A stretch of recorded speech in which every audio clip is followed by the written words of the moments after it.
di Bandung ya? Oke, kayaknya untuk yang semester 2 dan 4 memang selama puasa kita daring ya, karena pertemuan, 1 sampai 4 di semester 2 dan 4 itu daring dulu. Jadi kita kuliahnya masih hybrid, tapi yang semester 6, ke atas itu offline dulu di awal. Ya, jadi nanti kalian masih aman nih kalau ada yang udah mudik, cuma kalau ada kegiatan di kampus ya mohon hadir ya. Oke teman-teman, salam kenal ya, udah pernah ketemu ya di mata kuliah sebelumnya. Eh, Hari ini kalian semester baru ya. Selamat datang dan selamat berjuang kembali di semester genap tahun ajaran 2024-2025.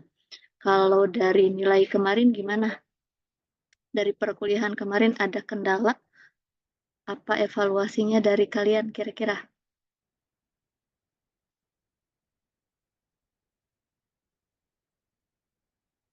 Ada evaluasi nggak dari semester kemarin? Ada Bu, Apa tuh? untuk pengumpulan tugas yang diberi deadline itu harus tepat waktu Bu. Ya, gitu ya, salah satunya. Karena sekarang kita sudah tersistem, bisa lebih rigid, lebih kaku kalau sudah tersistem. Oke, teman-teman udah siap? Sudah Siap, Bu. siapkah? Bismillah ya, Bismillahirrahmanirrahim. Sebentar, saya siapkan dulu untuk, kalau dengan saya biasa ya, di awal pasti ada pretest dan post-test nantinya. Wait, mana akun saya?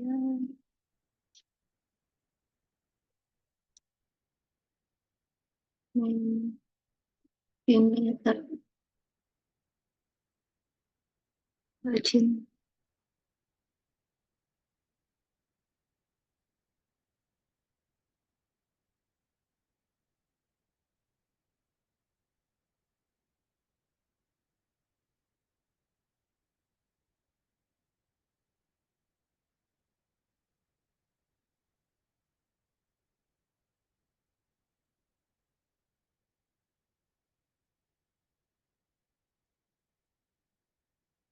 Yang lain mana? Kalau di angkatan ini berapa sih mahasiswanya? Ada berapa kalian keseluruhan?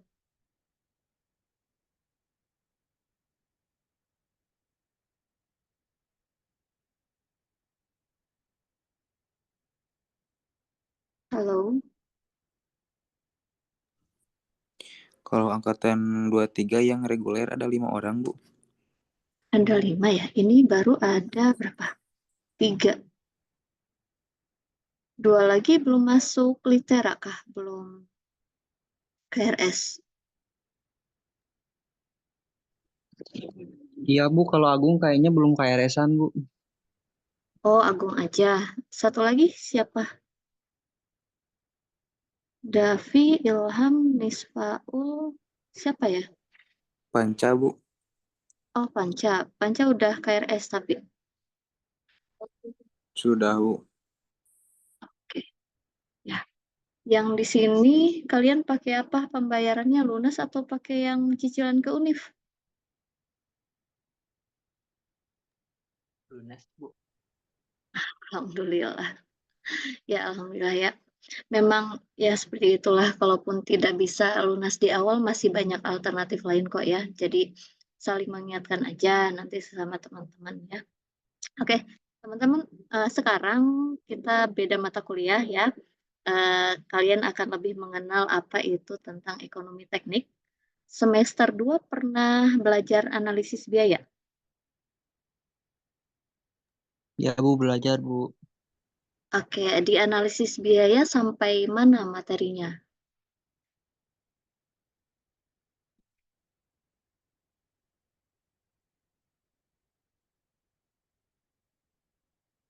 Menghitung apa?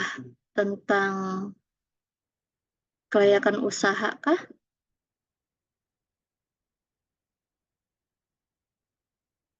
Atau sampai menghitung harga jual pokoknya, harga jual produknya.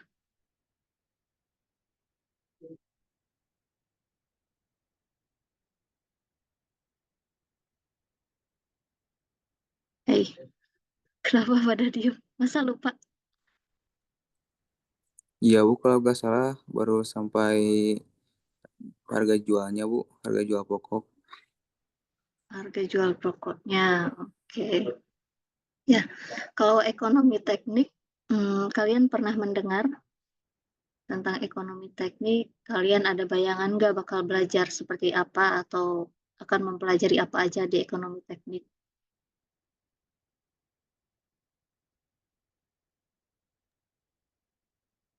Belum sih Bu, baru ngedengar juga Bu. Oke, ya. Ya, teman-teman, oke, kita mulai dulu deh sebelum itu ya. Mohon dipimpin doa supaya perkuliahan kita hari ini berjalan lancar. Nantinya teman-teman di sini siapkan juga kelas kosongnya ya, karena akan menerima materi baru. Jadi saya anggap kalian itu startnya sama, mulai dari nol atau gelasnya masih sama-sama kosong nih ya. Jadi bagaimana kalian bisa menangkap air itu ya kembali lagi ke pribadi kalian sendiri masing-masing. Tiap orang walaupun diberi input yang sama, cara prosesnya mereka pasti akan berbeda ya. Harapannya supaya apa yang saya sampaikan tujuannya kalian dapat sama tujuannya seperti itu ya. Oleh karena itu silahkan minta tolong dipimpin doa dulu supaya perkuliahan kita hari ini berjalan lancar. Oke, baik teman rekan-rekan serta Bu Rafika, sebelum memulai perkuliahan kali ini, alangkah baiknya kita berdoa agar perkuliahan pada hari ini dilancarkan dan juga diberikan manfaat, dan juga kita juga yang mendengarkannya bisa mengamalkannya. Berdoa dipersilahkan.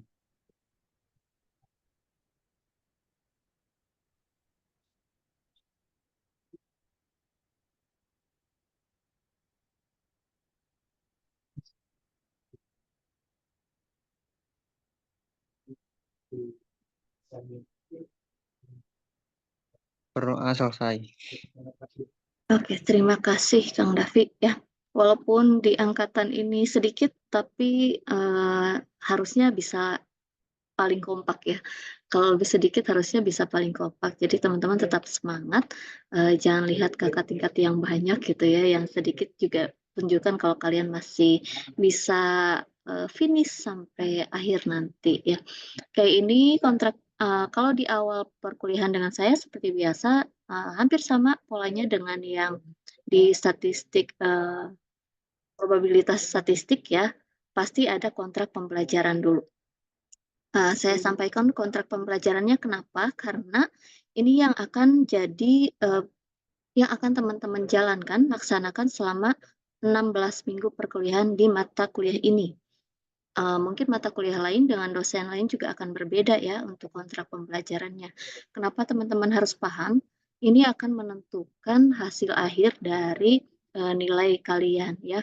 Di sini supaya lebih objektif, saya berikan bobot untuk penilaiannya. Bobot penilaiannya kalau ini baru dari saya, silahkan nanti teman-teman bisa diskusi juga. Kehadirannya 10%. Tapi minimal kehadiran itu teman-teman harus 80% di litera ya. Jangan sampai ada yang terlewat presensinya. Jadi silakan hari ini juga sudah bisa mulai diakses presensinya ya. Lalu tugas mandiri, ada tugas di tiap pertemuan, tidak tiap pertemuan juga sih, cuma adalah beberapa latihan ya. Saya masukkannya ke tugas mandiri 20%. Lalu ada tugas terstruktur 25%. Kenapa di sini dibebankan banyak? Nanti kita akan bahas di rencana tugasnya ya, rencana tugas di RPS. UTS-nya 25% dan UAS-nya 20%. Kalau untuk jadwalnya, kelas A tiap Selasa ya jam 10. Tidak ada yang bentrok ya, aman dengan jadwalnya? Aman Ibu. Aman. Kalau di industri Ekotek ini masih 2 SKS, jadi 2 kali 50 menit itu kalian akan tatap muka perkuliahan dengan dosennya. Ada 2 kali 60 menit ya, 2 kali 60 menit itu teman-teman harus belajar mandiri. Jadi setelah dapat perkuliahan dengan dosen nih, belum selesai tugasnya, tapi teman-teman harus belajar secara mandiri. Ngapain? Ya bisa baca ulang materinya atau mencari materi yang lebih luas dari yang sudah diajarkan oleh dosen ya. Terus ada belajar terstrukturnya 2 kali 60 menit. Nah, ini untuk penugasan seharusnya. Jadi tiap 2 SKS itu, tiap pertemuan ada ini ya, ada 2 jam berarti ya, 2 jam belajar terstruktur atau penugasan, 2 jam belajar mandiri, dan 100 menit dengan dosen. Oke. Untuk RPS sudah tampil di Litera, teman-teman? RPS-nya Sudah, adakah? Ibu. Ada. Ada ya, oke. Kita bahas dulu ya, karena memang tiap perkuliahan itu harus dibahas RPS-nya supaya teman-teman tahu apa aja yang akan dipelajari dan seberapa banyak tugasnya. Jadi bisa memperkirakan bobotnya ini sesuai gak ya, worth it gak bobotnya dengan tugas sebanyak ini. Oke, di sini saya bebankan 6 CPL Prodi. Jadi ini CPL itu adalah capaian pembelajaran luarannya ya. Jadi teman-teman harus mampu ada 6 CPL Prodi yang saya bebankan.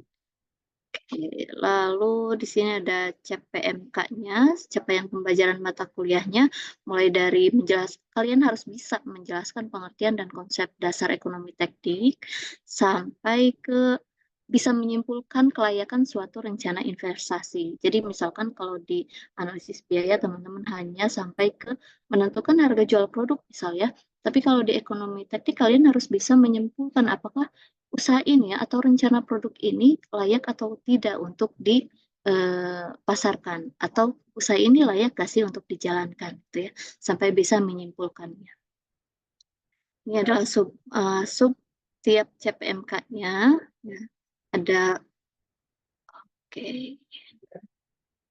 Ini ada bahan kajian materinya, ada tiap pertemuan saya cantumkan di sini ya.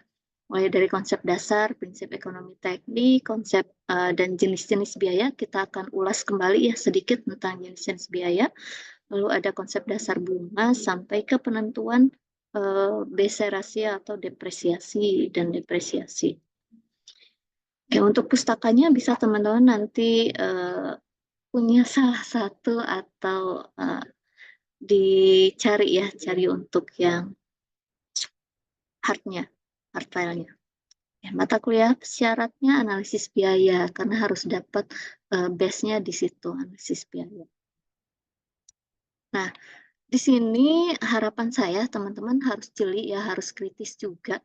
Jadi kenapa di Litera itu ada apakah sesuai atau tidak sesuai dengan RPS materi yang dipelajari minggu ini, hari ini. Harapannya teman-teman bisa selangkah lebih maju dari dosennya. Artinya apa? Oh, untuk minggu depan kita akan belajar ini, pengertian cost and benefit misalnya, jenis-jenis cost and benefit-nya. Oh, berarti saya bisa cari lebih dulu apa itu cost and benefit gitu ya. Nah, ini adalah submateri atau bahan kajian yang akan kita pelajari tiap minggunya. Dilihat apakah ada pretest, ada post-test, ada penugasan, apakah secara daring atau luring ya. Ini menjadi acuan kita selama 1 semester ini di mata kuliah ekonomi teknik ya. Termasuk apa aja sih kompetensi yang harus kalian dapatkan ya, kemampuan akhir tahapan pembelajarannya. Oke, di minggu ke-8 seperti biasa UTS. Nah, di minggu ke-9 ini kita sudah mulai ke bagaimana menentukan kelayakan suatu produk atau usaha dari sisi ekonominya. Ya, ini yang akan kita pelajari. Bisa dari 5 metode ini untuk menentukannya. Seperti itu. Dan nanti di akhir ada metode depresiasi dan penyesuaian. Oke, untuk di UAS biasanya saya coba untuk presentasi ya nanti di UAS, sama seperti probabilitas statistik lagi. Di sini juga nanti kalian akan menghitung atau menganalisis kelayakan suatu produk atau suatu usaha, dan nantinya akan dipresentasikan di minggu UAS. Oke, ini untuk kriteria evaluasi nilai A itu berapa ya? Nah, nanti kalian bisa ada catatan sendiri atau perhitungan sendiri berapa sih bobotnya? Kira-kira tugas saya berapa? Ada berapa tugas? Nanti bisa diprediksi nilai akhirnya. Oke, sementara untuk bobot nilainya dari sini dulu, teman-teman silahkan nanti dilihat tugasnya ada berapa banyak supaya bisa menentukan. Kayaknya harusnya lebih banyaknya di tugas mandiri, bukan tugas terstruktur. Gitu ya.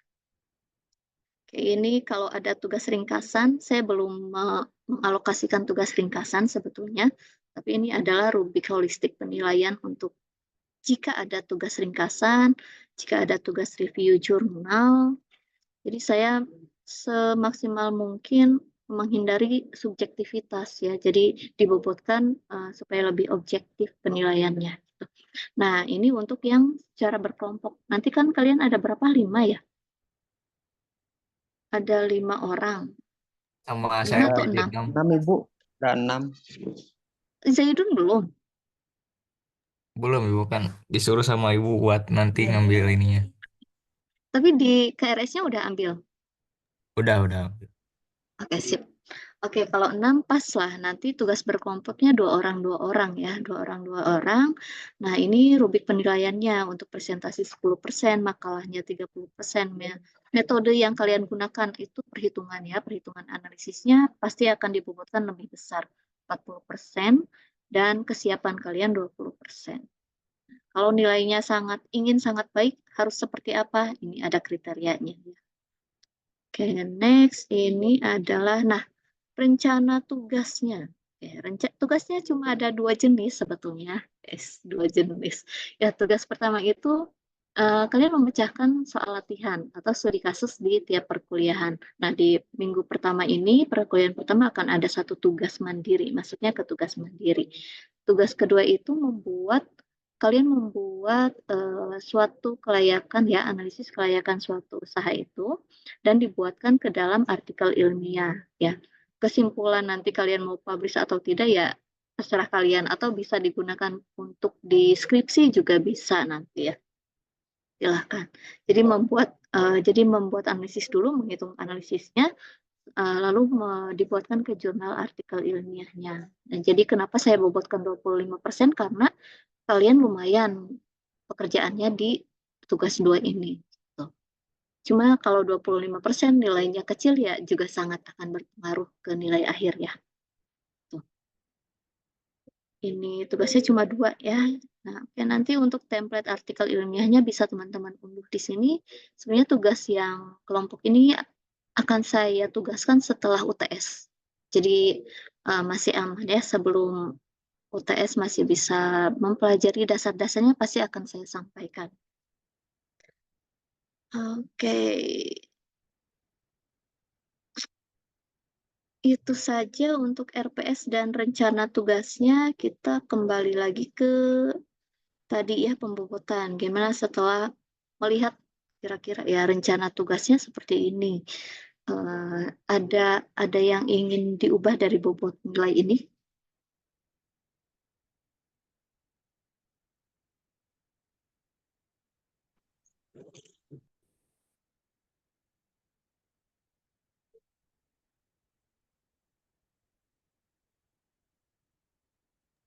Kalau tugas mandirinya jadi 25% gimana? Tugas mandiri 25%, tugas terstrukturnya 20%. Iya, Bu. Tugas mandiri nggak begitu banyak sih.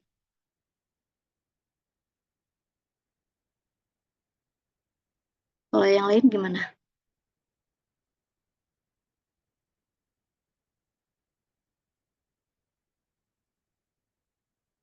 Dan biasanya tugas mandiri lebih saklek karena kan udah pasti nih hitungannya. Udah pasti hitungannya, ya kemungkinan nilainya beragam, sangat beragam.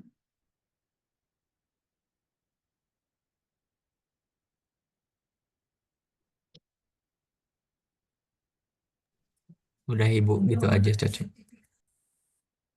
Yang satu berarti ada 2 versi ya. Ada 2 versi, tugas mandirinya 25, terstrukturnya 20. Yang satu lagi seperti ini. Tadi Davi ya? Kalau Nispaul gimana? Udah Bu, gitu aja Bu. Nispaul gini, Ilham, Sama Bu. Gitu aja. Anca,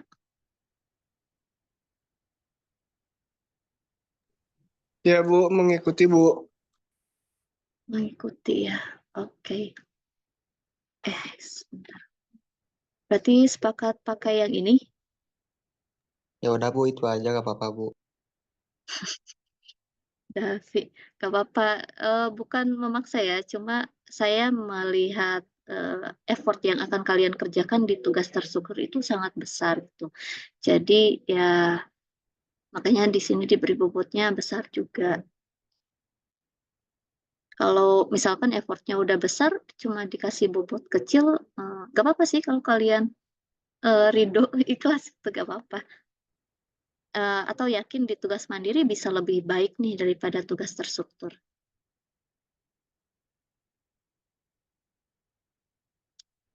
Oke ya, kita bisa lanjutkan? Bisa Ibu. Kita lanjut ke kontrak pembelajaran selanjutnya. Oke, teman-teman di sini untuk kehadiran mohon sangat diperhatikan karena memang yang kurang dari 80% itu nilai akhirnya tidak bisa keluar.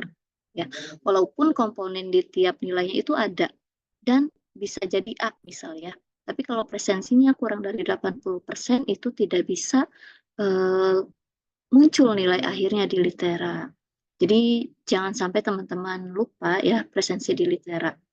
Maksimal boleh 3 kali tidak hadir ya. Atau kalau kalian lupa-lupa banget ya alokasikanlah 3 kali ya. Oke, next untuk jika kuliah offline nanti ya tolong HP-nya di silent. Kuliah secara daring on cam, mana dari tadi nggak ada yang on cam nih. Kalau misalkan terkendala, silakan nanti izin aja Bu, mohon izin tidak bisa on cam karena apa.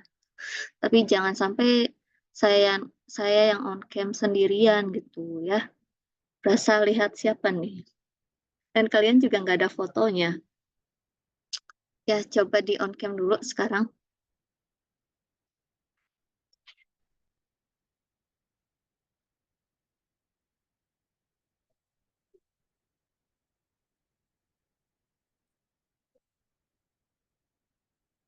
Sip. Oke ya, diusahakan kalau awal-awal ya on cam lah ya. Misalkan di pertengahan ingin lebih fokus ke materi ya, silakan nanti izin aja.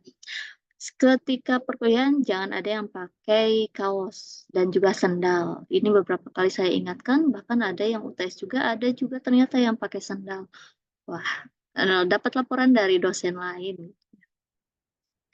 Untuk presensi wajib di litera, kalau tidak mengisi akan tidak hadir ya, akan dianggap absen berarti. Dan jangan lupa ini tugas dari ketua kelas atau bisa teman-teman semuanya juga mengkonfirmasi kehadiran dosennya pada litera. Ada ya di samping, kalau di dosen sih tampilnya di samping literanya. Jadi seperti mana ya?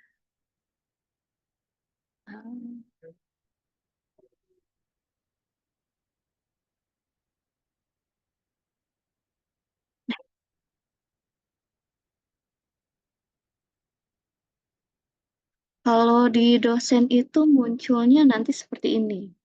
Ya, belum ada konfirmasi dari ketua atau perwakilan kelas. Jadi konfirmasi kehadiran dosennya dan juga nih konfirmasi kesesuaian dengan RPS. Kalau misalkan nanti minggu depan materi yang saya sampaikan tidak sesuai nih dengan RPS yang sudah kita sepakati, bisa diklik aja tidak sesuai ya, kesesuaian dan tidak sesuai.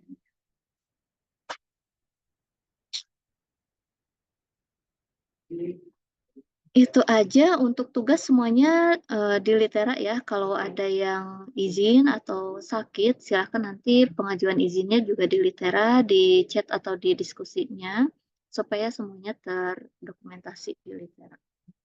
Oke, untuk semua pertanyaan, teman-teman bisa, kita udah ada grup ya. Saya dulu udah masuk grupnya. Sudah, Bu. Sip, aman. Semua kita diskusikan di grup. Teman-teman jangan malu, jangan takut. Tanyakan aja di grup ya. Karena yang satu bertanya nanti yang tahu akan semuanya gitu. Yang tahu jawabannya akan semuanya. Takutnya nanti beda-beda kalau chat pribadi.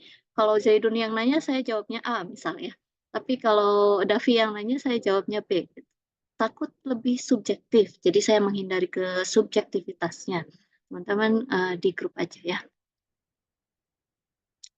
Oke, ini untuk bahan kajiannya. Jadi teman-teman kalau dengan saya di minggu pertama pasti sudah masuk ke materi. Beda-beda juga sih. Ada yang materinya pun masih pengenalan sebetulnya ya. Cuma ya ada materi pengenalannya. Nah, nanti untuk yang tugas berkelompok itu mulainya di minggu ke-9 ya, minggu ke-9. Pasti akan saya sampaikan dulu dasar-dasarnya. Cuma bisa dicicil nanti. Oke, referensinya.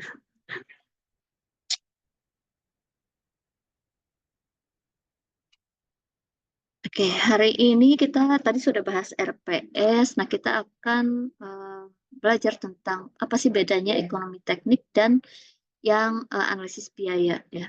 Terus ada konsep uang, nilai uang dari waktu, dan kita akan belajar menggambar atau menentukan bagaimana sih diagram alir kasnya. Sip, coba teman-teman di sini pernah coba buka Mentimeter. Mentimeter.com, kita akan pretest dulu ya. Kita pretest dulu mentimeter.com, terus nanti kalau udah masuk nanti tampilannya akan seperti ini. Nah, teman-teman masukkan kodenya. Kodenya kalau di sini kan 12345678. Nanti masukkannya yang ini. 61082901. Atau kalau nggak bisa di-scan dari HP barcode-nya.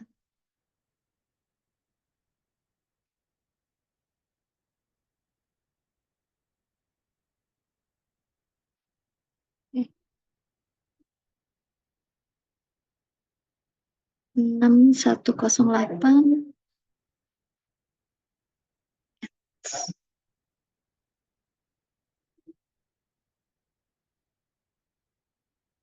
saya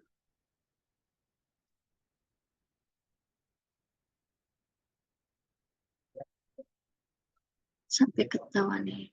Udah bisa masuk belum?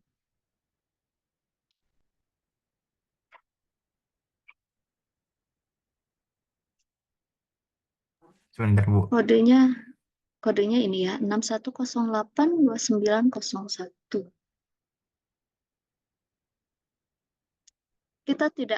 Saya tidak akan tahu siapa menjawab apa. Jawaban ini dari siapa ya. Jadi jangan jangan takut salah. Silakan nanti teman-teman tuliskan aja jawabannya.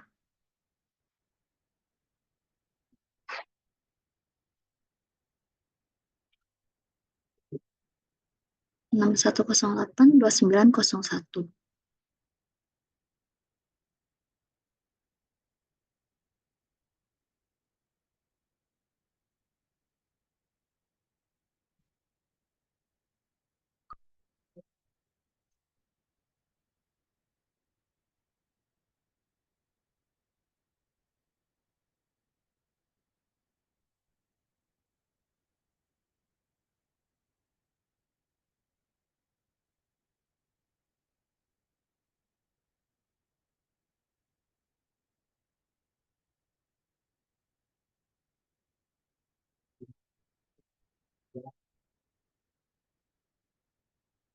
Menti.com, join at menti.com, kodenya 61082901.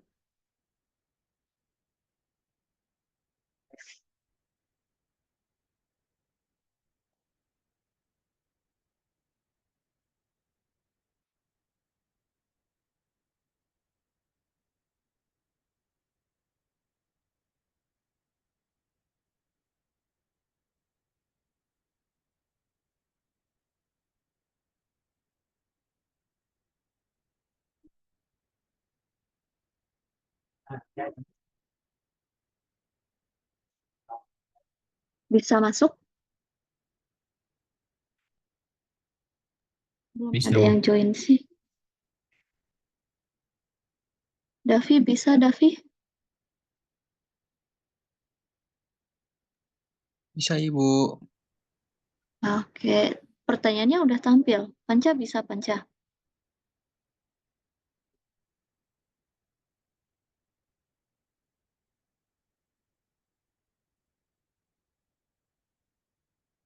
Miss Paul udah join kah? Sudah, Bu. Oke, Ilham? Sudah, Bu.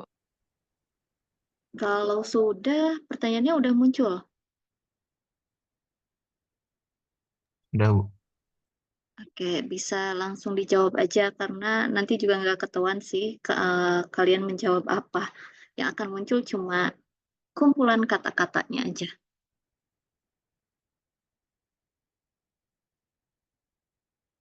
Suatu kelayakan bisnis atau usaha mempelajari kelayakan. Oke.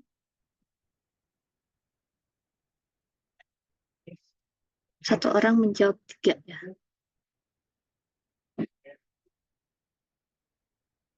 Kelayakan bisnis, kelayakan usaha.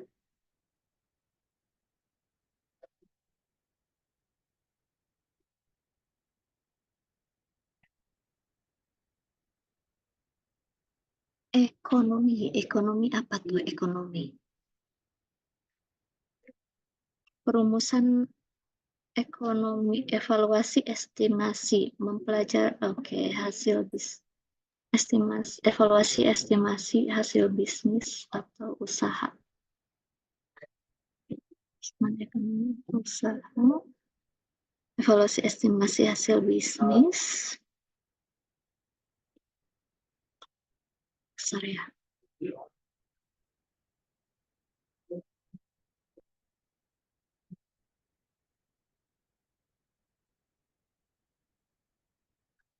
Baru 2 orang nih yang respon. Ada 2 person. Bentar Bu, Panca nge-lag Bu. Nge-lag. Memang agak berat sih Menti itu.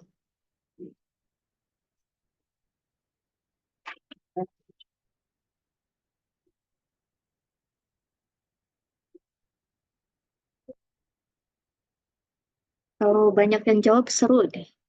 Jadi seperti apa kumpulan kata-kata clouds.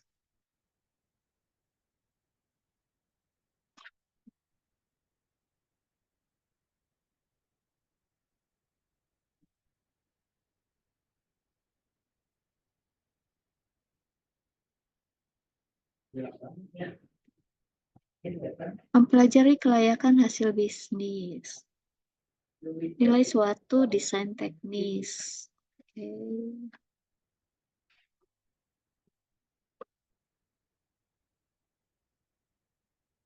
Oke, kita next ke pertanyaan selanjutnya.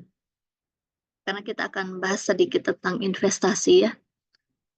Tuliskan apa saja contoh dari investasi. Investasi.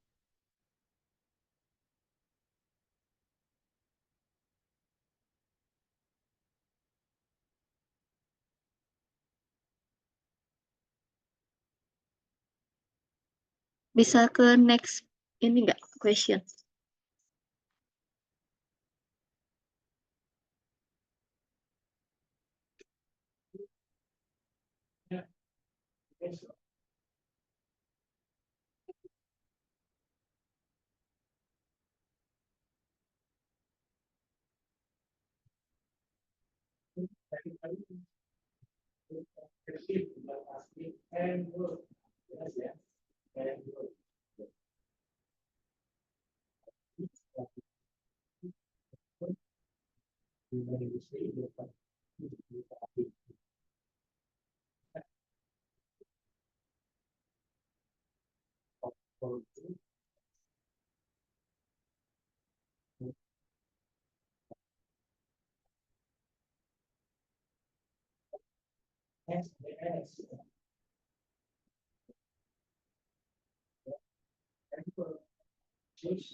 Bitcoin keuntungan menyalurkan aset untuk mendapatkan saham, barang koleksi, investasi emas.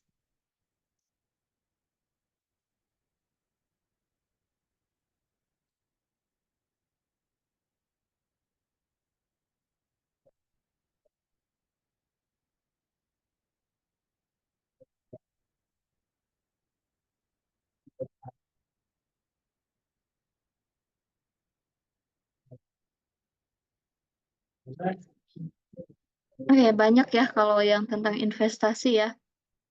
Tapi saya belum mempelajari ini nih, Bitcoin nih. Nanti kita bisa sharing ya. Ada passive income, saham.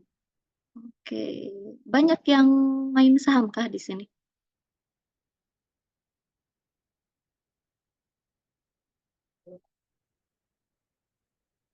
Kok ke close ya? Siapa yang udah belajar saham?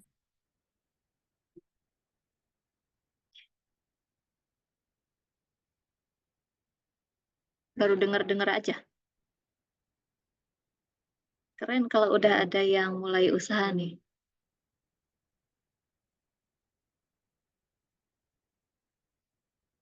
Oke, teman-teman di save ya hasil pretestnya. Coba kita nanti samakan persepsi dengan materi yang akan disampaikan ya. Ya, tadi ada yang jawab apa aja tentang ekonomi teknik? Yuk di unmute dulu, kita diskusi dulu. Ekonomi teknik ada yang jawab apa aja? Kelayakan usaha, Ibu. Kelayakan usaha, and then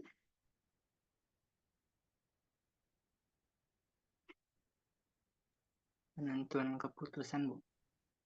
penentuan keputusan.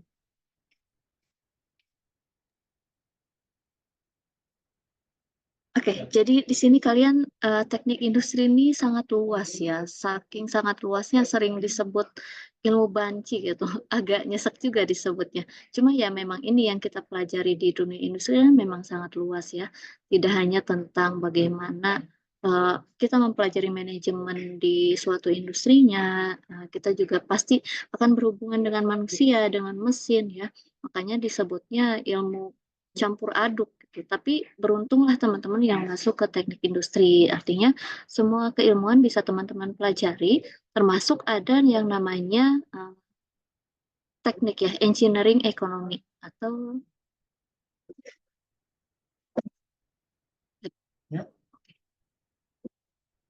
jadi teman-teman bisa menjadi ahli di bidang ekonomi ya juga. Kenapa? Karena di sini di teknik industri kalian juga akan belajar.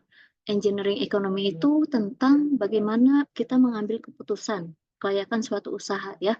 Walaupun misalkan kita sudah merancang suatu proyek misal, tapi apakah dia dari sisi ekonominya kita dilihat dari sisi ekonominya, kalau saya rasa itu paling penting juga kita pertimbangkan untuk memulai suatu usaha atau suatu proyek ya. Berapa keuntungan yang akan kalian dapatkan, berapa modal yang harus dikeluarkan ya, berapa tahun sih modal itu akan kembali. Nah di sini dari beberapa alternatif nanti beberapa pilihan kalian bisa lihat dari sisi ekonomi lebih menguntungkan yang mana. Makanya jadi di ekonomi teknik ini sebagai pengambil keputusan. Salah satu metode pengambilan keputusan. Jadi based on kita mengevaluasi berapa cost yang kita keluarkan dan benefit yang akan kita peroleh di tiap proyek, tiap produk misalkan. saya ingin membentuk kalian itu punya jiwa wirausaha juga ya. Jadi jangan malu kalau kalian sudah punya usaha walaupun kecil-kecilan, tapi ketika jiwa wirausaha itu yang sangat susah untuk bisa ada di semua orang. Nah, untuk mendukungnya kalian juga harus bisa memprediksi, menganalisis. Nah, inilah yang akan kita pelajari di ekonomi teknik ya. Analisis alternatif, beberapa alternatif. Kita akan memutuskan dari sisi ekonominya. Di sini perbedaannya kalian dengan akuntan. Kalau akuntan itu melihat data ke masa lalunya, ya, sudut pandang dari ahli ekotek nih ya. Tapi kalau sekarang ada yang disebutnya manajer teknik. Manajer teknik itu dengan ahli ekotek akan bisa melihat ke masa datang. Artinya apa? Kalian bisa memprediksi hasil bahkan usaha yang belum kalian mulai, gitu ya. Jadi kita prediksi dulu berapa cost and benefit-nya, layak atau tidak sih usaha ini kita jalankan. Itulah ahli ekotek atau manajer teknik di sini ya, ahli ekotek. Posisi kalian bisa melihat ke masa depan, bukan hanya melihat menganalisis data yang sebelumnya. Sehingga penting untuk kita ketahui bagaimana sih prediksi kondisi masa yang akan datang. Perkembangan teknologi kalian juga harus up to date ya, harus up to date. Sinergi antara proyek-proyek yang didanai. Nah, disinilah ada, walaupun misalkan yang direncanakan dengan yang terjadi itu pasti ada gap. Nah, itu disebutnya dengan resiko. Resiko-resiko itu kita harus bisa memprediksinya juga. Jadi ekonomi teknik ini bagian dari ilmu ekonomi yang diaplikasikan pada proyek teknik. Nah, biasanya digunakan untuk mencari solusi terbaik dalam pengambilan keputusan dengan mengukur nilai ekonomi di setiap alternatif solusi. Contohnya, misalkan kalian ada dua pilihan nih. Haruskah membeli mesin baru atau sebenarnya masih layak mesin yang lama gitu ya? Atau mau membeli mesin A atau lebih baik beli mesin B? Jangankan mesin deh. Kalian kalau mau beli HP nih, surveinya ke berapa banyak toko gitu ya. Yang kalian survei apa aja kalau kalian beli HP kira-kira? Yang jadi pertimbangan kalian? Harganya, Bu. Harga itu faktor utama ya kayaknya ya. Selain harga, Kualitas, Ibu. kualitas. Kalau HP, kalian biasanya buat apa? Buat ngegame kah? Atau cukup buat komunikasi? Multitasking, Ibu. Multi, oke. Jadi kalian harus bisa breakdown itu apa? Harus bisa menyebarkan, bisa mengelompokkan. Misalkan kalau mau beli handphone, satu yang jadi pertimbangan kalian harga misalnya. Harganya, terus ada nggak sih garansinya, misal ya, garansi. Terus selain garansi apa? Tujuan kalian beli HP, HP-nya mau buat apa nih? HP-nya kalau mau buat game, kalian pasti pengen cari yang GPU-nya besar misalnya, atau dia yang RAM-nya harus besar, itu yang jadi pertimbangan. Terus apalagi kira-kira? Kalau cewek mah pasti ada desain ya, desain misal kalau perempuan ada spesifik yang harus warnanya seperti ini gitu. Terus harus kameranya berapa, jadi di breakdown sesuai kebutuhan kalian. Nah, misalkan sudah diperoleh nih, ada beberapa pilihan, mau HP A, HP B, HP C. Nah, itu kayaknya baliknya UUD ya, ujung-ujungnya duit. Nah, kita misalkan salah satu alternatifnya kita hitung dari segi ekonominya. Dari harga bagus yang mana ya, tapi dengan spesifikasi sekian. Jadi ada pengambilan keputusan. Tapi kalau di ekonomi teknik tidak sesimpel itu. Kalian bisa misalkan memprediksi, nanti kalau misalkan HP ini kepakainya selama 2 tahun ya, worth it gak sih dengan harga segini? Saya punya untung enggak kalau dijual lagi? Nah, itu ekonomi teknik sampai ke sana. Jadi sebagai proses pengambilan keputusan secara rasional, kalau kalian bingung, dituliskan analisisnya atau spesifikasinya apa aja. terus harganya, keputusannya secara ekonomis di ekonomi teknik ya, bisa memprediksi di masa depan. Kalau HP ini saya jual dapat berapa, dengan saya beli sekian, untung nggak sih? Tentunya nanti akan berhubungan, yang sangat menentukan adalah bunganya ya, besaran bunga. Kalian akan belajar bunga di sini. Beberapa ilustrasi pentingnya ekonomi teknik, misalkan di pembangunan pabrik nih. Kenapa sih harus butuh pabrik baru misal? Kenapa pabrik itu harus dibangun? Ya, banyak pertanyaan-pertanyaannya. Gimana cara memastikan kalau investasinya itu akan menguntungkan ya? Kalau kita membangun pabrik baru, apakah akan untung atau investasinya akan mendatangkan pendapatan? Terus bagaimana sih menilai pabrik itu setelah berjalan beberapa tahun? Ya, pasti kan kalau ada suatu pabrik yang berjalan, kalian ada cost yang dikeluarkan nih. Misalkan maintenance-nya atau honor untuk buruhnya gitu ya. Jadi kita lebih banyak overthinking-nya di ekonomi teknik tuh. Tapi ya emang itu yang harus kalian laksanakan ya selaku engineering ekonomi. Misalkan lagi di pembangunan jalan, tuliskan aja semua pertanyaan-pertanyaannya ya. Jadi overthinking ini sangat dibutuhkan. Cara menggunakan overthinking yang tepat itu salah satunya di ekonomi teknik nanti ya. Konsep awalnya, kenapa kita butuh analisis ekonominya? Karena misalkan satu sumber daya kita terbatas ya. Siapa sih yang nggak sekarang aja ada efisiensi ya dari pemerintah ya, efisiensi lagi. Misal sumber dayanya yang terbatas, kita harus ada kesempatannya yang sangat beragam.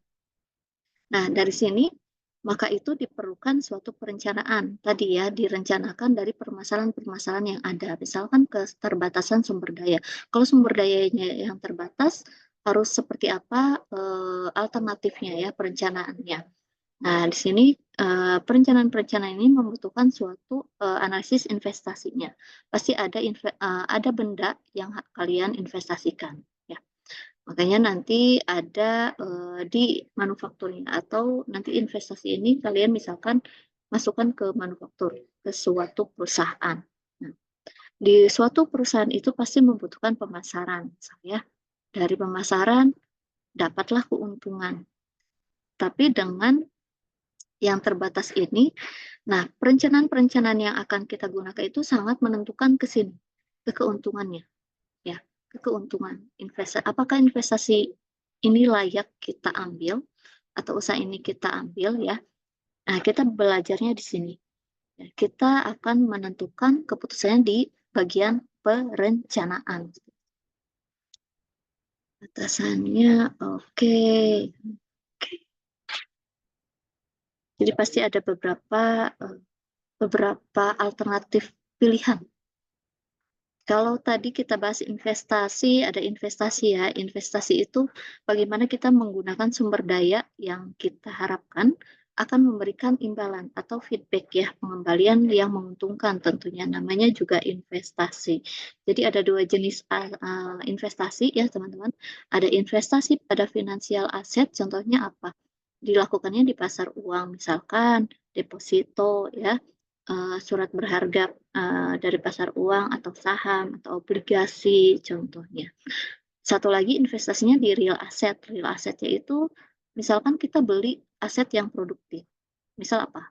Pabrik ya. Pabrik itu kan bangunan suatu bangunan yang tidak diam gitu. Pasti ada produksi, ada pemasaran, ada keuntungan di sana. Atau kos-kosan deh. Walaupun ini kan kita dapat income ya dari suatu kos-kosan itu. Jadi ada dua jenis investasi, finansial dan juga real asset. Sedangkan untuk rancangan teknisnya dengan Ecotech itu bisa diselesaikannya dengan multi-years dan juga time value of money. Nah, kita akan belajar apa sih time value of money ya, serta multi-years ini. Oke, di sini ini areanya Ecotech, jadi decision making and problem solving ya. Misalkan simple problems. Jadi kalau ada yang problems itu ada 3 3 jenis, ada yang simple, ada yang intermediate, dan ada yang kompleks. Kalau misalkan simple problems, kita bisa langsung menentukan mau pilih yang mana. Contohnya apa? Misalkan, haruskah saya makan sekarang? Oke, itu suatu keputusan yang sangat mudah diambil ya, suatu keputusan. Saya harus makan gak ya sekarang? Berarti harus lihat apa? Ya lapar enggaknya, atau karena sekarang lagi puasa ya udah keputusannya ya jangan makan gitu ya. Jadi akan mudah. Jadi yang simple problem itu mudah untuk kita menentukan suatu solusinya. Terus yang intermediate problem nih, Ekotik sudah mulai berjalan di intermediate dan juga kompleks ya. Intermediate, misalkan they can be work in one's head, must be organized. Jadi kita harus mengorganisasi, kita harus memanage ya, memanage dari suatu pekerjaan yang tidak bisa dilakukan oleh satu orang. Ya, misalkan ada Sigma yang sekarang itu 1 orang 7 job desk gitu ya. 1 orang 7 job desk. Nah, untuk yang intermediate ini kita perlu mengorganisasi atau memanage job desk tersebut. Hari ini saya harus ngapain? Jadi kita harus list apa saja job desk-nya.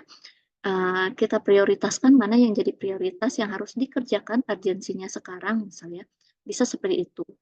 Kalau kalian awal-awal semester belum ada ini ya, belum banyak ya, jadi tinggal kuliah aja nih. Tinggal memutuskannya ini, mau ikut kuliah atau enggak, gitu aja. Masih yang simple problem. Kalau yang kompleks, sampai ke pembangunan nuklir misalkan suatu, kita akan membangun suatu perusahaan, ya itu termasuknya ke kompleks problem. Oke, ini contoh-contoh yang bisa diselesaikan dengan ekotek ya. Suatu rencana itu memerlukan pemikiran dan usaha yang serius. Yang kedua, tidak dapat diselesaikan dalam satu waktu. Tidak bisa kita langsung mengambil keputusannya dalam waktu saat ini juga. Aspek ekonominya sangat signifikan. Contohnya, misalkan kalian ingin membeli mobil nih seharga 150 juta. Nah, kamu atau kalian bisa minjem, alternatifnya ada 2 nih.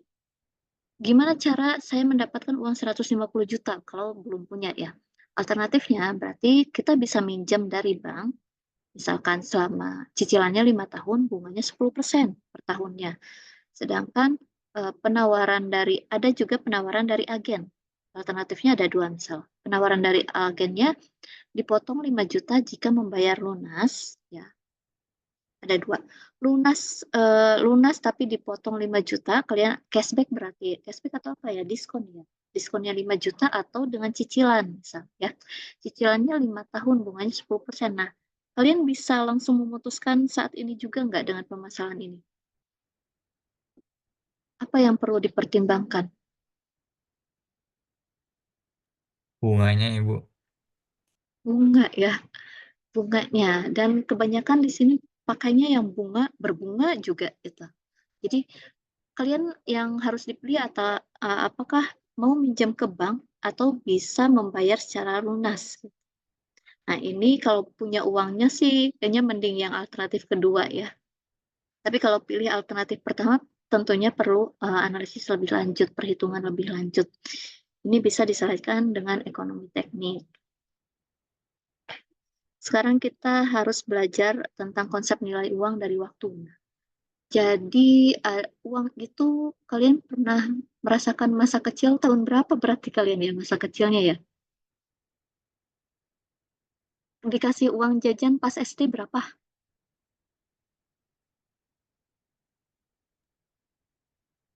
Uang jajan pas SD berapa masih inget gak? 5.000. 5.000. 5.000, wah besar sekali. 2.000. Bisa 2.000. Bisa jajan apa aja tuh? Jajan apa aja kalian? 2.000 bisa dapat apa aja?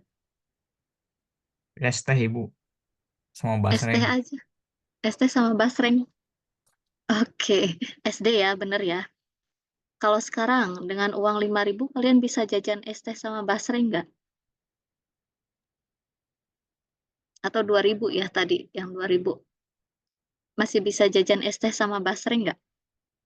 Bisa Ibu, es teh doang Ibu. ST doang. Oke, itu ya. Itu salah satu contoh konsep nilai uang dari waktu. Kalian sudah mengalaminya gitu. Jadi suatu uang itu sebetulnya nilainya tuh sama ya, sama-sama 2.000, cuma yang berbeda adalah nilai efektifnya. Kalau dulu 2.000 bisa beli es teh sama basreng, sekarang misalkan es tehnya doang, basrengnya 5.000 ya, basreng aja 5.000. Bisa-bisa 10.000 lah sama es teh. Walaupun sama-sama 2.000, tapi nilai efektifnya berbeda ya dari waktu ke waktu. Inilah konsep nilai uang dari waktu. Sehingga dengan adanya konsep nilai uang dari waktu, kalau kalian punya uang saat ini nih, lebih baik kalian investasikan. Investasikannya kemana? Kalau menabung memang sangat lama sih kalian dapat feedbacknya ya. Artinya akan sama-sama saja nilainya gitu. Cuma ya tidak menyusut nilai efektifnya. Tapi kalau kalian investasikan misalnya ke real asset tadi ya, real asset atau ke finansial asetnya, bisa lebih dilipat gandakan lagi investasinya. Cuma kalau kalian cuma cuma ditaruh uang 2.000 itu di atas bantal atau selama setahun ini ditaruh di saku gitu ya, nanti 5 tahun kemudian dijajankan akan berbeda nilai efektifnya. Sehingga di ilmu ekonomi teknik, nilai uang Rp1 sekarang itu ya, nilai uang Rp1 sekarang itu nilainya lebih berharga daripada Rp1 di masa yang akan datang. Kita kan nggak pernah tahu 1 tahun lagi, 2 tahun lagi, 3 tahun lagi, apakah nilai Rp1-nya itu akan tetap sama Rp1 atau 2.000. Sekarang mah permen 1.000 dapat berapa? 2 ya. 1.000 dapat 2 misal. Tahun depan dapat berapa ya 1.000? Nah, belum tahu. Jadi nilai Rp1 pun sekarang sangat berharga daripada yang akan datang. Coba sekarang kalian bayangkan, jika Anda ingin menjanjikan, jika ada yang menjanjikan pada Anda untuk memberi sejumlah uang, ada 2 pilihan ya, ada 2 pilihan. Yang pertama, kalian saya kasih hari ini 2 juta misal. Bukan saya sih, ya anggaplah saya lah. Misal ya, saya kasih uang kalian hari ini 2 juta. Atau mau milih saya kasih 3 juta, tapi saya kasihnya 5 tahun lagi. Dari pilihan ini kalian mau yang mana?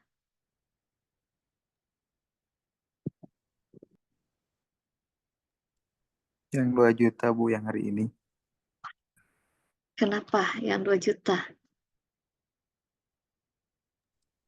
Mungkin untuk yang masa depan yang akan datang, mungkin nilainya lebih rendah Bu kalau 3 juta. Oke. Walaupun nominalnya lebih besar ya, 3 juta loh. Tapi 5 tahun lagi ya saya kasihnya.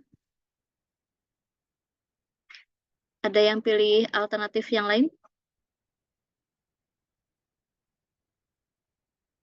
Ada yang pilih pilihan 2? Pilihan 1 Ibu. Pilihan 1. Tapi saya belum ada uangnya nih. Oh ya. Oke, pilihan 1 dan pilihan 2. Tadi ya, 3 juta yang nanti 5 tahun lagi belum tentu ya nilai efektifnya masih 3 juta. Bisa jadi 3 jutanya itu seharga 1 juta sekarang gitu ya. Jadi akan menyusut ya, akan menyusut nilainya. Konsep nilai uang dari waktu ini sebenarnya ingin mengatakan kalau kita punya uang sekarang, sebaiknya diinvestasikan sehingga nilai uang itu tidak menyusut dimakan waktu ya. Dan karena kalau cuma disimpan di bantal atau di bawah bantal nih, brankas atau lemari, belum resikonya misalkan apa? Kena digigit tikus ya. Ada yang pernah lihat yang uang dikarungin ternyata rusak semua gitu ya. Bisa banyak besar resikonya kalau kita hanya disimpan. Bagaimana caranya uang itu diputar? Diputar tentunya dengan harapan memperoleh keuntungan.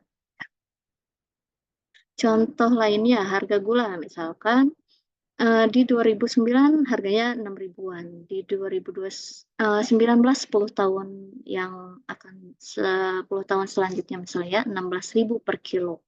Di 2027 mungkin 20.000 per kilonya gitu ya.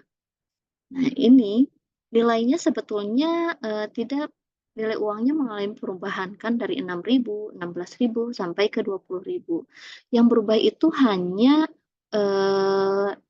ini nilai efektifnya aja, tapi nilai nominalnya, sedangkan nilai efektifnya itu atau kemampuan untuk menukar barangnya itu sama atau sama-sama setara itu ya, sama-sama setara 6.000 2009 itu setara dengan 20.000 di tahun 2027 ya.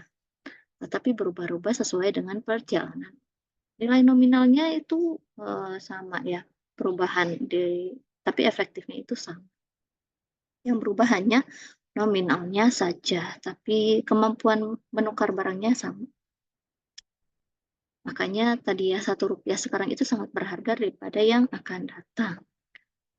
Contoh lainnya nih, beli rumah misal di tahun 90-an masih kebeli 15 juta. 2010 udah 80 juta ya, 2020 udah 400 jutaan. Wow. Ya, jadi yang berbeda hanya nilai nominalnya, tapi nilai efektifnya sama aja.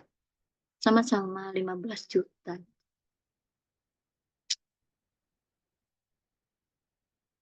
Kenapa bisa berubah nilai efektifnya? Apa yang mempengaruhi sebetulnya?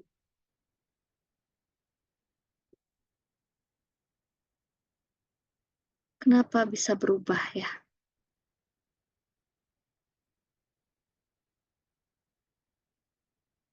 Inflasi, Ibu. Inflasi. Terus satu lagi yang mempengaruhi adalah tingkat bunganya.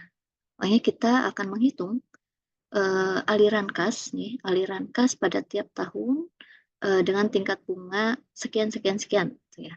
Atau ada beberapa alternatif tadi. Cicilan misalkan 5 tahun bunganya sekian, berapa tahun bunganya sekian gitu ya. Ada ya beberapa, kalau misalkan semakin lama bunganya kan semakin kecil misal bunga pinjamannya. Tapi kalau semakin sedikit waktunya bunganya lebih besar. Sebenarnya itu akan sama aja. Nanti kita harus pilih yang mana. Akan berbeda di nilai akhir totalnya. Total sebetulnya yang kita bayarkan itu berapa. Nah, kita akan belajar tentang aliran kas ya hari ini. Konsep-konsep dari aliran kas. Nah, contohnya ini. Bagaimana pembayaran hutang 10 juta, bunganya 10% selama 5 tahun. Misal menghutang 10 juta, bunganya 10%, cicilannya 5 tahun. Ada 3 skema misalkan. Tiap tahunnya dibayarkan bunganya dibayarkan per tahun. Dan angsurannya sama rata dari pokok pinjaman. Jadi dibagi 5 tahun berarti ya angsurannya. Tapi bunganya dibayarkan per tahun. Jadi kita bayar 5 kali bunga. Karena ada 5 tahun. Itu cara pertama. Cara kedua, tiap tahunnya dibayarkan bunganya aja nih. Bunganya aja. Dan pada tahun kelima baru dibayarkan pokok pinjamannya. Pokok pinjamannya baru di akhir tahunnya. Tahun kelima. Skema ketiga, pembayarannya hanya pada tahun terakhir. Seluruh bunganya dan pokok pinjaman. Nah, dari ketiga cara ini nanti kalian bisa tahu mana yang lebih murah ya, yang lebih menguntungkan untuk kita bayar. Gitu. Walaupun skemanya ini beragam, tapi hasil akhirnya nanti besaran pinjamannya totalnya itu akan berbeda. Nanti harus pilih yang mana. Kita belajar di ekonomi teknik. Oke, sebelum ke yang tadi penghutang perhutangan, kita akan menggambar cash flow-nya. Teman-teman di sini perlu diperhatikan ya. Jadi cash flow itu, kalau siapa yang pernah jadi bendahara, pasti ada yang pemasukan dan pengeluaran ya. Kita catat semua pemasukan dan semua pengeluaran. Yang termasuk ke pemasukan apa saja, yang termasuk ke pengeluaran apa saja. Tapi kas ini bisa per bulan, ya periodenya itu per bulan, per triwulan berarti ada 3 kali dalam satu semester, 1 tahun, per semester berarti ada 2 kali dalam 1 tahun ya, selama umur proyek investasi. Biasanya yang digunakan itu tahunan untuk cash flow di ekonomi teknik ya, yang digunakan itu tahunan. Nah, ini contoh cash flow. Cash flow diagram yang harus kalian analisis nanti ya. Harus dibuat cash flow diagram dari berbagai kasusnya. Tapi ada beberapa ketentuan di sini. Ada yang disebutnya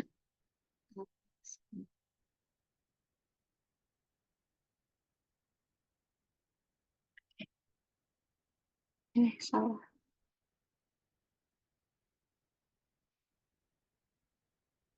Pointer. Oke, di sini teman-teman lihat ada P ya. P itu harga yang saat ini, nilai yang sekarang, present disebutnya present. P itu present atau harga yang sekarang, terus atau beginning of year 1 atau dari permulaan dari tahun pertama. Kenapa angka satunya di sini? Berarti di sini akhir tahun pertama, akhir tahun kedua, akhir tahun ketiga, dan seterusnya. Ini disebutnya dengan N. Ya. N ini adalah periode. Periode biasanya per tahun, walaupun nanti akan ada kasusnya itu dibayarkan per bulan ya, tapi kita buat per tahun ya. N itu periodenya. Terus ada di sini ada garis horizontal ya, horizontal line. Nah, ini skala waktunya, skala waktunya. Lalu ada juga yang ke bawah nih, ada panah ke bawah. Ini menandakan dengan cash outflow. Jadi pengeluaran, semua pengeluaran pasti panahnya ke bawah ya. Panahnya ke bawah. Sedangkan untuk pemasukan panahnya ke atas. Misalkan di sini ada juga notasi F. F itu future-nya. Berapa sih yang akan kita dapatkan? Gitu. Kalau dari periode ini bisa dibacanya seperti ini. Misalkan kita keluarkan uang berarti ya di periode pertama nih, periode pertama kita keluarkan uang, besarannya berapa nggak tahu ya, anggaplah X rupiah ya, kita keluarkan karena cash flow-nya ke bawah nih. Nah, berarti 5 tahun yang akan datang kita akan memperoleh suatu pendapatan ya, pendapatannya tentunya lebih besar dari yang kita keluarkan karena panjang panahnya lebih panjang dibandingkan pengeluaran ya. Jadi di akhir tahun kelima kita akan mendapatkan keuntungan sebesar Y rupiah gitu. Kalau dari contoh yang ini ya. Ada beberapa ini ya notasi ya. A itu harga tahunannya. Nanti kalau ada tahunan yang seragam disebutnya annual. Oke. Ketentuan-ketentuan bagaimana cara menggambarnya. Siapa yang suka menggambar? Ini ya. Jadi tadi panjang panahnya juga menentukan banyaknya. Semakin panjang berarti semakin besar pengeluaran atau pendapatan yang kita peroleh. Ya. Semakin kecil ya semakin kecil Bu juga pendapatan dan pengeluaran yang dikeluarkan ya. Jadi diperhatikan panjang pendek panahnya. Kalau 1000 berarti panahnya lebih kecil ya, lebih pendek daripada yang 5000 misal. Jadi dibuat apa? Skala juga enggak sih, cuma kalian kira-kira aja, tapi harus konsisten. Kalau segini harganya 1000 misal ya, panjangnya 1 cm misalkan menentukan 1 juta, dikonsistenkan saja. Lalu arah juga menunjukkan tanda ya. Penerimaan berarti arus kasnya positif, jadi ke atas ya, ke atas kalau kita menerima uang atau ada pendapatan yang masuk. Tapi kalau pengeluaran berarti panahnya ke bawah ya, arus kasnya negatif atau cash outflow tadi. Arus kasnya negatif, jadi panahnya ke bawah untuk pengeluaran. Itu aja sih yang harus kalian perhatikan ya. Panjang pendeknya menentukan banyaknya, arah juga menentukan penerimaan atau pengeluarannya. Lalu sebelumnya di sini ada notasi-notasi untuk present, berarti harga yang saat ini. Ya, present harga sekarang, future berarti nanti yang akan kita dapatkan berapa. Ya.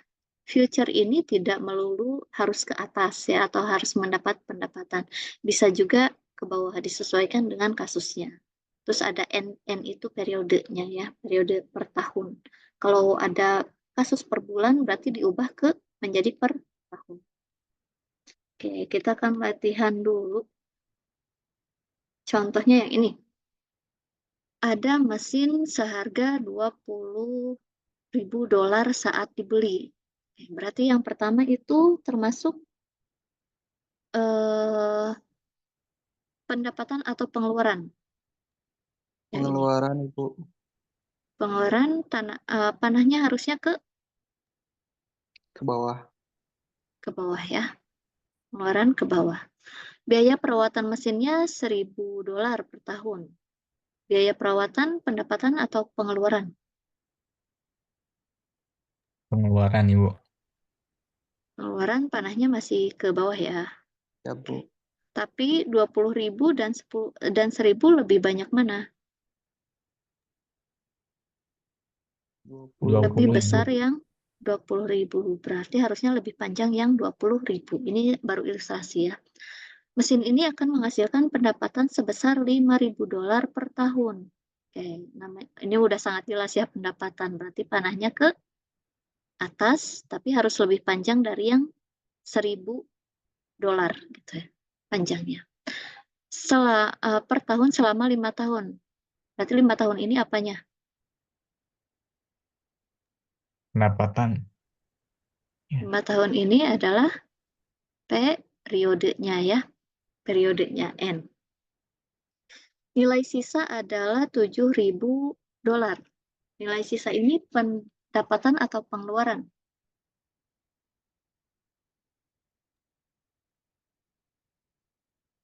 Nilai sisa atau kalian punya tabungan nih. Keuntungannya lah 7.000. Berarti dia masuknya ke yang Tas. pendapatan ya. Gambarkan diagram cash flow-nya. Oke. Kalau dari contoh ini belum lengkap ya. Nah, di periode pertama kalian harus tuliskan present-nya ya. Present-nya ini ke 0 berarti ini akhir tahun pertama, akhir tahun kedua, akhir tahun ketiga, keempat, dan kelima ya. Oke, di sini adalah periodenya. Kita coba satu-satu. Mesin berharga $20.000 saat dibeli. Berarti kita mengeluarkan ya di awal nih. Di awal mengeluarkan $20.000. Panahnya ke bawah.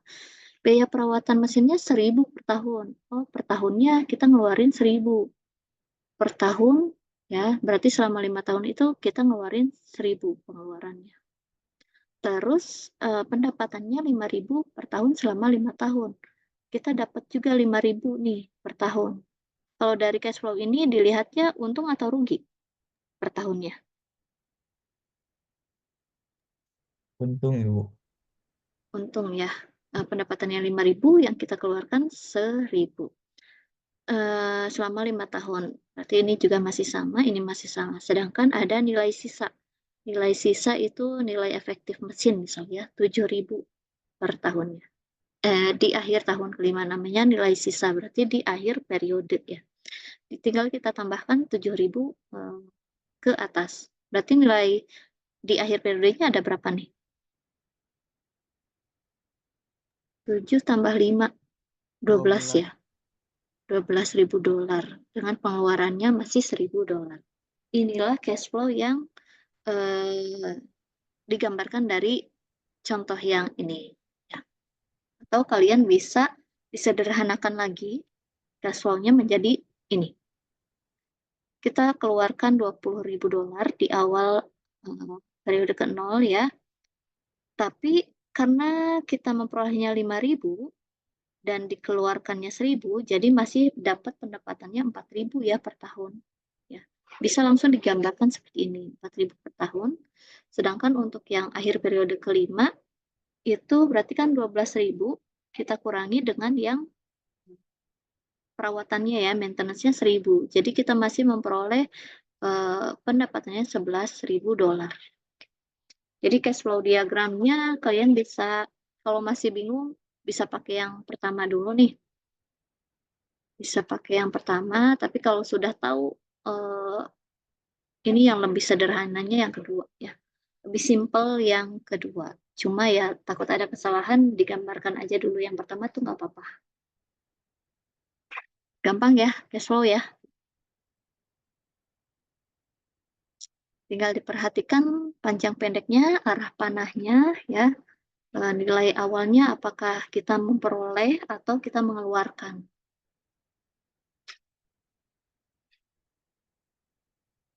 Oke, ini simpel lagi nih. Misalkan Taufan meminjam uang $500.000 dari temannya.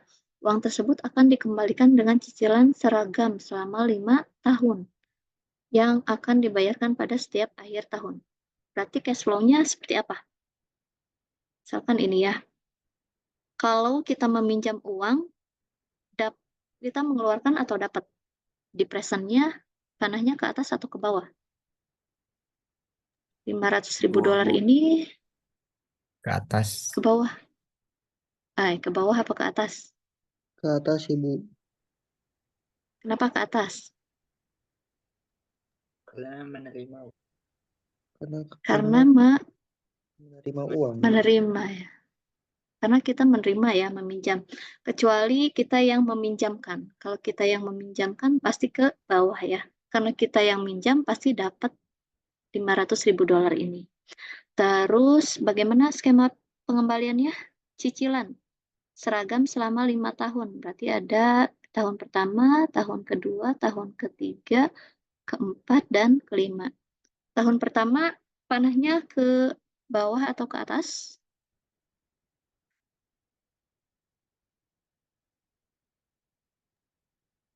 ke bawah Ke bawah. Dikembalikan besarannya berapa? 100 per tahun. Oke, sip. Kalau hutang menghutang kayaknya mudah ya kalau dijadikan contoh ya. Oke, berarti per tahunnya $100.000 gitu sampai di akhir tahun ke-5. Jadi ini gampang ya cash flow diagram.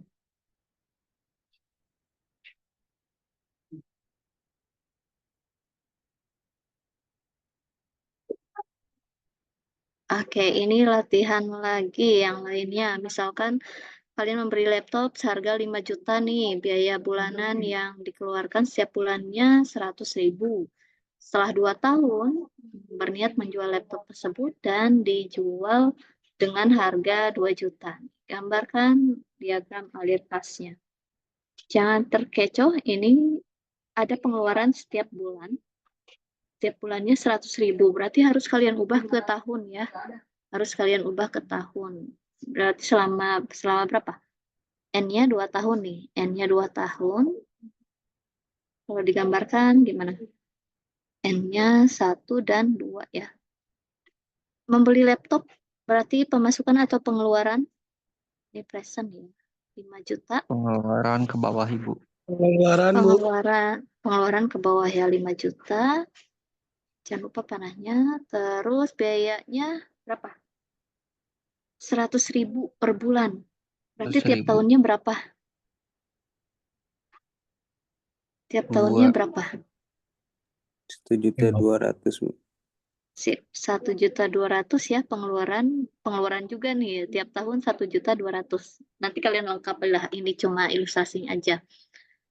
Menjual di akhir tahun kedua dijual berapa? 2 Dapatnya. juta Berarti panahnya ke atas. di sini juga ya, karena di akhir tahun ke. Oke, kalian dapat 2 juta nih, tapi mengeluarkannya 1.200.000. Masih ada dapat nggak? Coba 800. nanti dibuat, ya bisa dibuat lebih sederhananya seperti apa nanti ya. Sip, itu aja cash flow latihannya.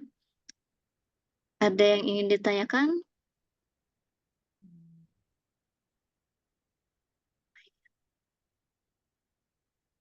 Kalau tidak ada, untuk tugasnya sudah ada ya di Litera.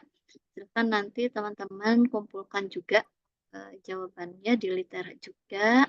Jangan lupa ditulis identitasnya, nama, NIM, prodi, kelas, dan tanggal tugasnya. Berarti tanggal hari ini ya, tanggal hari ini. Ini untuk yang hasil dari pretest, post test aja sih, dari pretest ya. Berikan 3 contoh investasi. Oke, ini udah.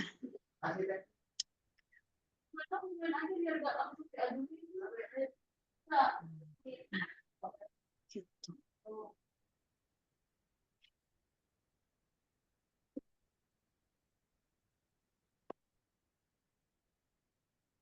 Lah, discharge harusnya. Oke, ada yang ingin ditanyakan teman-teman? Ini nomor 2 sudah sempat kita bahas tadi ya, di latihan. Masih aman materi pertemuan 1 ya? Aman, Bu. Kayaknya, Bu, aman-aman. Aman, sejahtera.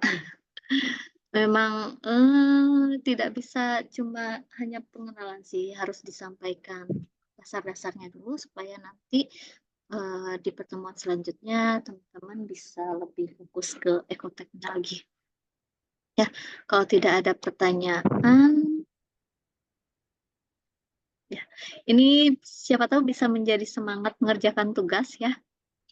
Jadi semakin awal kamu memulai pekerjaan, ya semakin awal juga kamu akan melihat hasilnya. Ya, jangan mulai ditumpuk-tumpuk nih tugasnya, mumpung masih di awal-awal perkuliahan. Di mata kuliah yang lain udah ada tugas belum? Dan mumpung masih fresh ya, masih fresh kita baru bahas tadi cash flow diagram. Jadi lebih semangat lah saya yakin mengerjakannya. Oke, terima kasih teman-teman semuanya ya.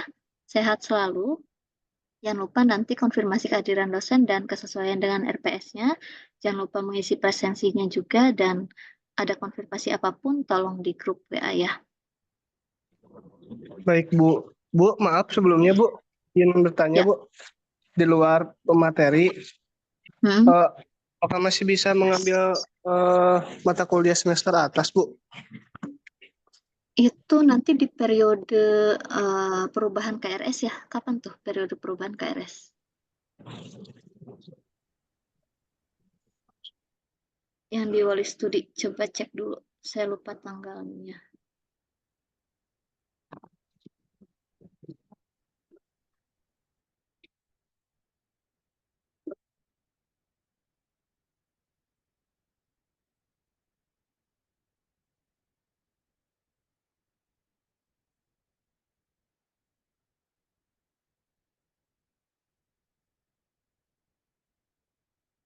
Masa perbaikan 24 Maret sampai 29 Maret. 24 sampai 29 ya Pancaya. Coba nanti dilihat di jadwal mana yang tidak bentrok, ambil mata kuliah yang nggak bentrok sama jadwal kalian. Baik, Bu. Udah dilihat jadwalnya, apa yang nggak bentrok?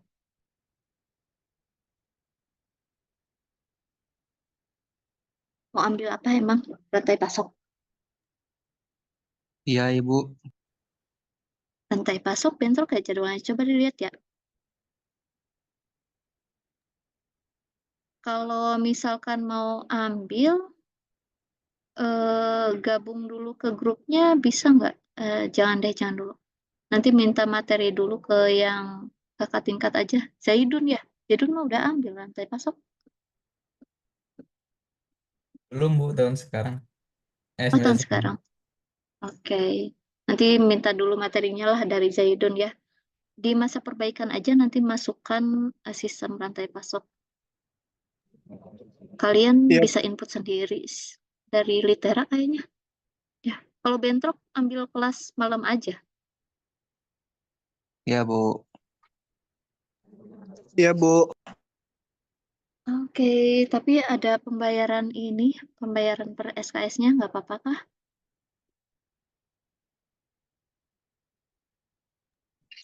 Harganya tuh 150 ya, Bu, per SLS. Per SKS.